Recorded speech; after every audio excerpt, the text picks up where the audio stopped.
listening to the Agent Survival Guide podcast, a podcast for today's insurance agents.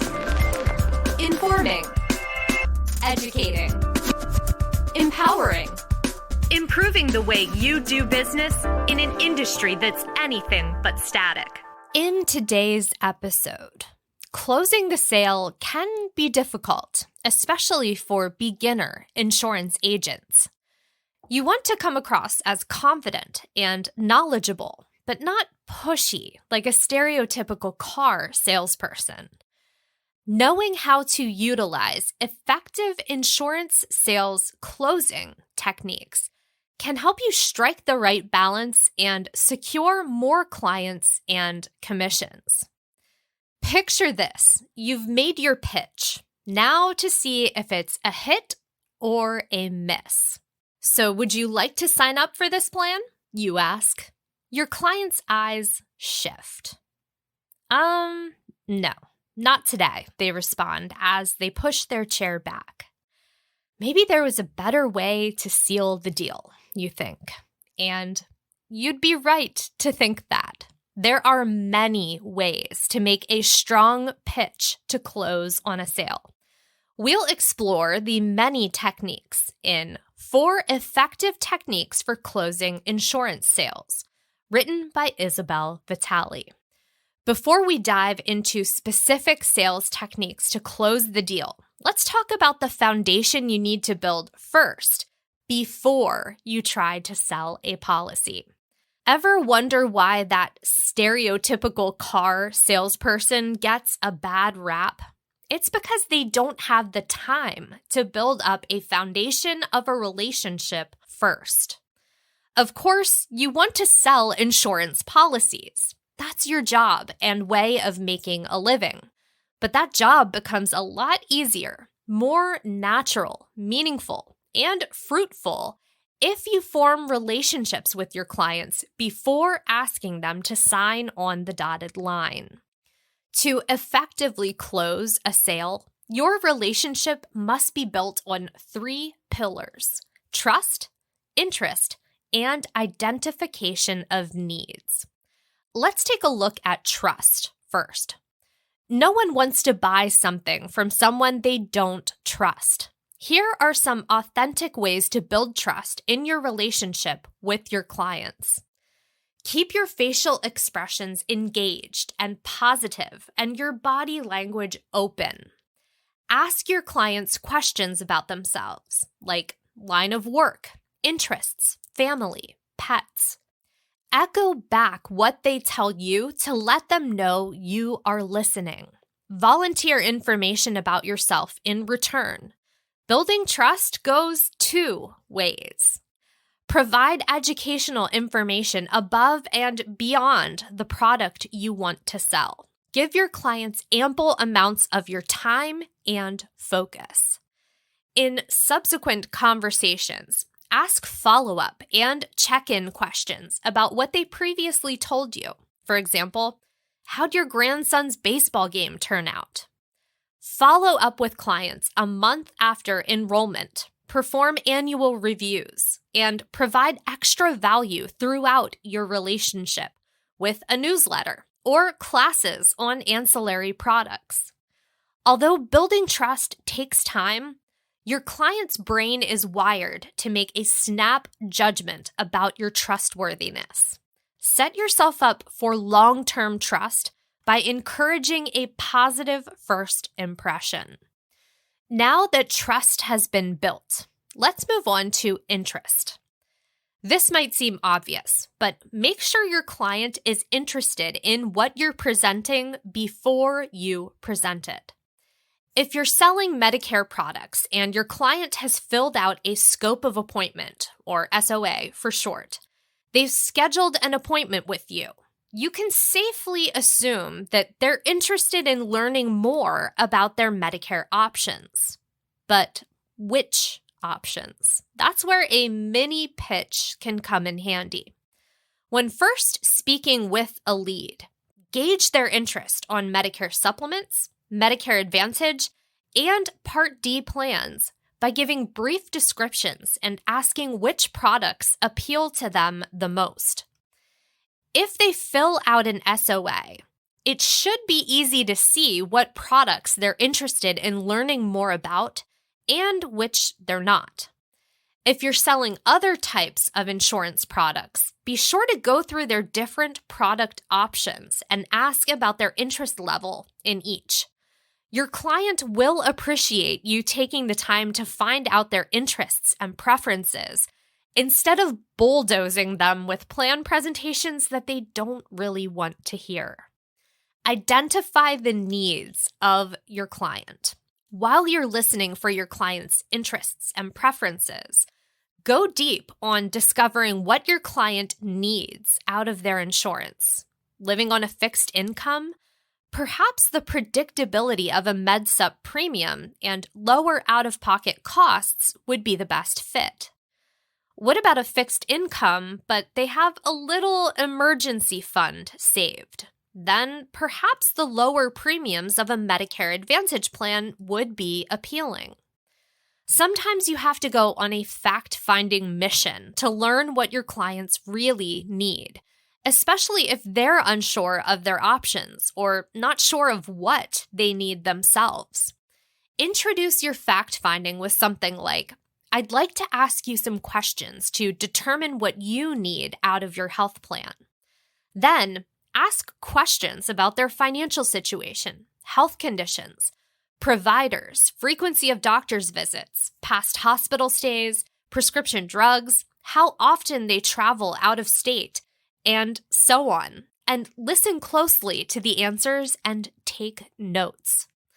It's also a good idea to simply ask your client, "What do you think you need?" They'll feel empowered to participate, and you will gather useful information. Once you build trust and rapport, establish interest, and identify the need, you're ready to move on to a product pitch. Establishing a strong foundation with your client before trying to sell them a specific plan will help you down the road, heading off objections your client might voice during an appointment.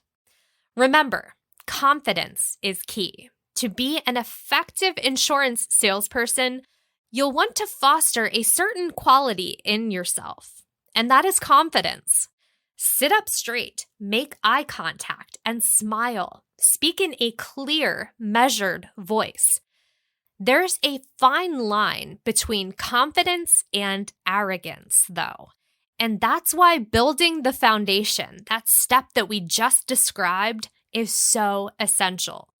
Your confidence needs to be steeped in trust, relationship, and listening to your client. Without that, your confidence will come across as pushy. Remember, we're trying to strike that fine balance between savvy advisor and aggressive salesperson. With a firm grasp on the aforementioned foundation, let's explore 4 ways to close the deal. Once you've navigated the sales presentation, it's time for the close. Let's walk through a few different techniques to close the sale. Number 1, the assumptive close. Let's revisit the close used at the beginning of this episode. So, would you like to sign up for Carrier A's plan? Although it might seem considerate to phrase your request this way, it leaves the door wide open for your client to easily respond no. A simple but effective alternative is to adopt the assumptive close, assuming your client wants to continue rather than asking if they'd like to. This is a very powerful technique and pairs well or overlaps with other types of closes we'll get into. Consider using some of these phrases for your assumptive close. Thank you for helping me see that this plan will be a good fit for you. Let's go ahead and get you signed up. I can walk you through the application now. Do you have your original Medicare card handy? How would you like to enroll? By filling out this paper app or applying online? I'll guide you through either. Before trying an assumptive close, remember to read the room.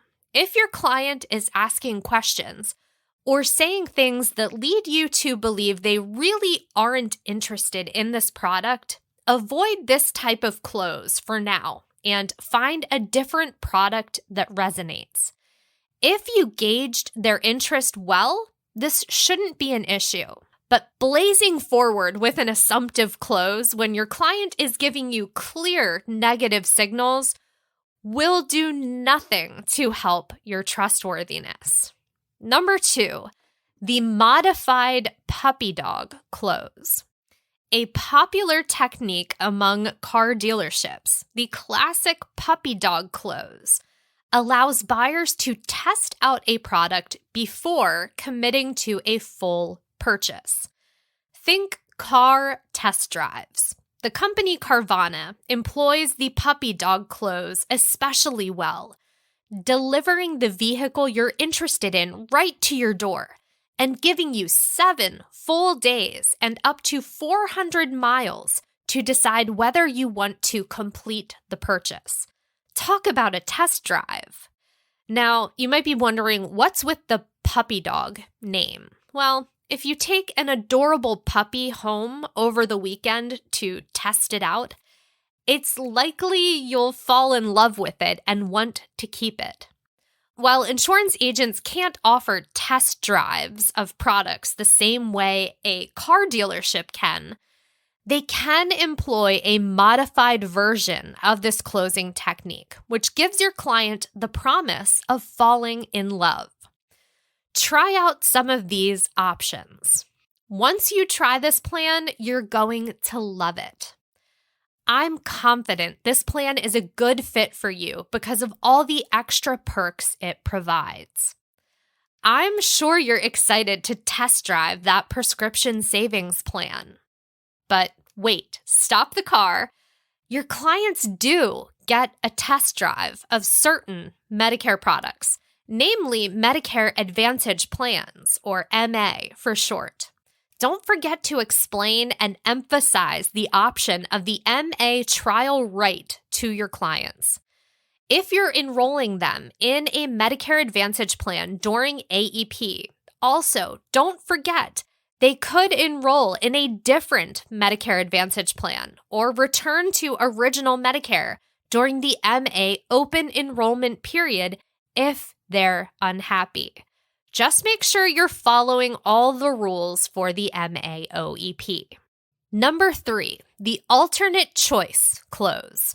Who doesn't like to have options? Popular among parents and salespeople alike. With an alternate choice close, you offer 2 or more choices, all of which end in a sale or outcome you like. This type of close overlaps with the assumptive close. Be careful with the choice close and avoid belittling your client with meaningless options. Don't say something like, "Do you want to sign with a blue or black pen?" The goal with an alternate choice close is to actually empower your client to participate, not give the obvious illusion of choice. Try these instead. I think this Medicare supplement is going to be a good fit. Would it be easier for you to pay the premium as an annual chunk or by month? It sounds like you're interested in both this MA and hospital indemnity plan. That's great. Which application would you like to start with? I'm hearing that you like different pieces of this MA plan and Medicare supplement. Do you think you would prefer a lower monthly premium with potentially higher out-of-pocket costs, or a higher monthly premium with lower and more predictable out-of-pocket costs? After you get your answer, wrap up with an assumptive closing statement.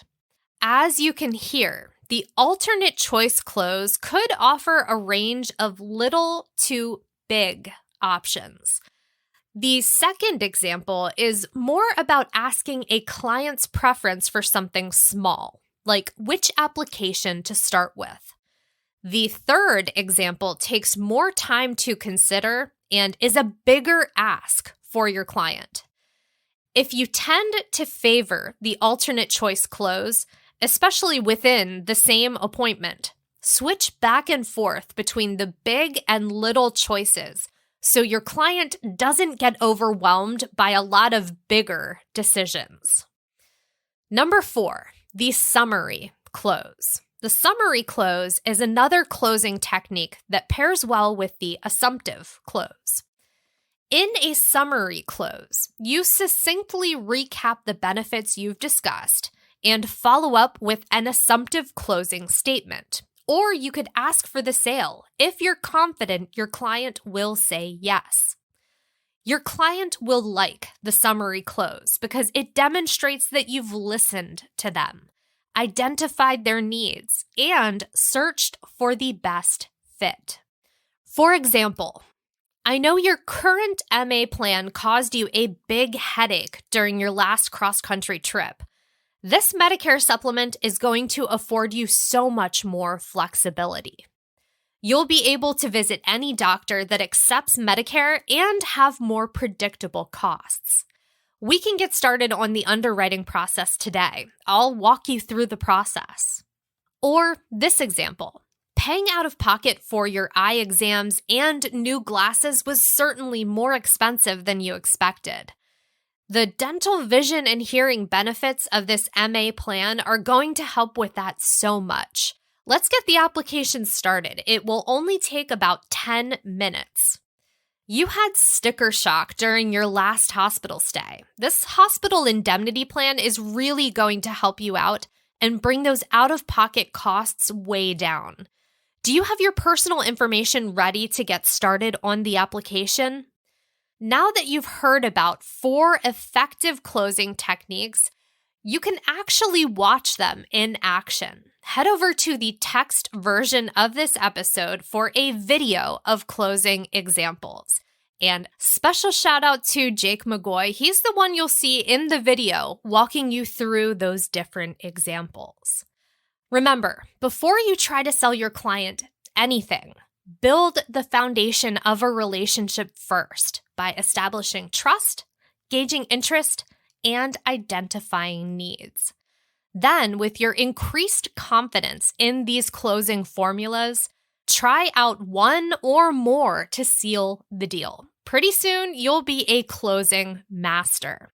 Not only will you have secured another sale and commission, but your client will trust that you have their best interests at heart and that you know what you're talking about. That could mean referrals and increased business. We hope these techniques and tips will help during your next appointment. We want to help you hone your voice and unlock your full selling potential. If you have any questions regarding closing techniques or anything insurance sales related, reach out to your local sales specialist. If you don't have their contact information, you can find it by using the link in our episode notes. If you have any suggestions or ideas for our podcast team, you can send us an email at asgpodcast@ritterim.com or leave a voicemail at 1-717-562-7211. Thank you so much for listening. We will see you next episode. The Agent Survival Guide podcast is a production of Ritter Insurance Marketing, an Integrity company. This episode was written by Isabel Vitale. Script adaptation by Tina Lamoureux. Recording and production by me, Sarah Ruppel. Podcast design by Urban Rivera. Artwork by Vivian Zhao. Rate and review our show on Apple or Spotify.